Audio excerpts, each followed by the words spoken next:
లైఫ్‌లో ఎప్పుడు మనకు మంచిది జరిగినప్పుడు ఈ మూమెంట్ చాలా మంచిది జరిగింది. మిస్ అయినప్పుడు ఇది నాకే ఎందుకు జరిగింది? బాధ ఉన్నప్పుడు ఇది నాకే ఎందుకు బాధ వచ్చింది?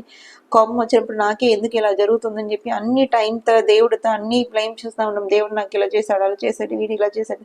అలా ప్రతి టైం మనం ఎవరినో ఒకరిని బ్లేమ్ చేసుకొని పాస్ట్‌ని, ప్రెజెంట్‌ని అన్నీ మిక్స్ చేసుకొని ఫ్యూచర్‌ని కూడా ప్రెడిక్ట్ చేసుకొని ఏదో ఒకటి కొట్టుకొని వెళ్ళిపోతాం. బట్ ఏం జరిగినా ఏ మూమెంట్‌లో ఏం జరిగినా అది మన మంచి కోసమే జరిగింది. మన మంచి కోసం జరగకపోతే మనం దాని గురించి సిచ్యువేషన్ గురించి మనం అర్థం చేసుకోలేం. ఇది నిన్న జరిగిన ఫ్లైట్ యాక్సిడెంట్ బట్టి నాకు జరిగిన రియలైజేషన్లో నేను మాట్లాడుతున్నాను. అమ్మాయి ఒక 10 మినిట్స్ ట్రాఫిక్ జామ్ అవ్వటం వల్ల వెళ్ళటం వల్ల ఇవాళ ఫ్లైట్ మిస్ అయ్యింది. నిన్న మిస్ అవ్వటం వల్ల ఇవాళ బతికే ఉంది. అలాగే సీట్లు ఏం మన బిజినెస్ క్లాస్ సీట్లు అట్లాంటివి ఏం లేకుండా మన ఎగ్జిట్ పక్కన కూర్చోటం వల్ల ఒక మనిషి బతికి ఉన్నాడు. ఏం తెలియకుండా innocent students PJ medical college పిల్లలు వాళ్ళు చదువుకొని వచ్చి భోజనం చేసుకుని ఎంబీబీఎస్ స్టూడెంట్స్ భోజనం చేస్తుంటే వాళ్ళ నెత్తి మీద వచ్చి ఈ ఫ్లైట్ పడుతుందని ఎవడు ఊహించని కూడా ఊహించాడు.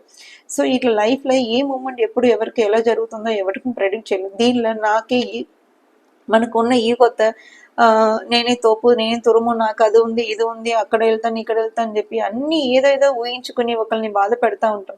లైఫ్ అనేది చాలా సింపుల్ అండి. ఎప్పుడు ఉంటుందో ఎప్పుడు పోతామో తెలియదు. ఉన్నంత రోజులు హ్యాపీగా నవ్వుతా, హ్యాపీగా అందరిలా కలిసిపోయి మనకి ఏం ఉన్నా లేకపోయినా మనిషం బీయింగ్ హ్యూమన్గా బతకటం కంటే ప్రజెంట్గా మనం చేయగలిగేది ఏం లేదు. మీకు ఎంత ఉన్నా మీకు ఉన్న డబ్బులు ₹1,00,00,000 పక్కన వాడికి ఎవరు ఇవ్వలేరు. మీ డబ్బులు మీదే, మీ యకం మీదే. అంతేకాని మంచిగా మాట్లాడి మంచి మనసుతో ఉన్నప్పుడు చరిత్రలో నిలుస్తున్నాం. లేదంటే పోయాడు దుర్మార్గుడు, అమ్మయ్య ఖాళీ అయింది ఈ ప్లేస్ అని అనుకున్న టైంలో తెచ్చుకోవద్దు.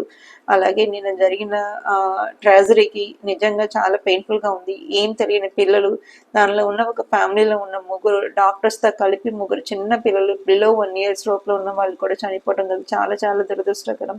మళ్ళీ మళ్ళీ ఇలా జరగకుండా సేఫ్టీ మన మెషర్మెంట్ తీసుకొని ప్రయాణం సుఖంగా సాగించాలి. ప్రజెంట్గా ఉన్న కండిషన్ కూడా యాక్సెప్ట్ చేయాలి. లోపం ఏదైనా కూడా ఎవరికైనా తీరని సుఖం. లైఫ్లో వాళ్ళు బతికి ఉన్నంత రోజులు వాళ్ళ పిల్లలు లేని లోటుని ఎవరు ఎప్పుడూ తీర్చలేదు.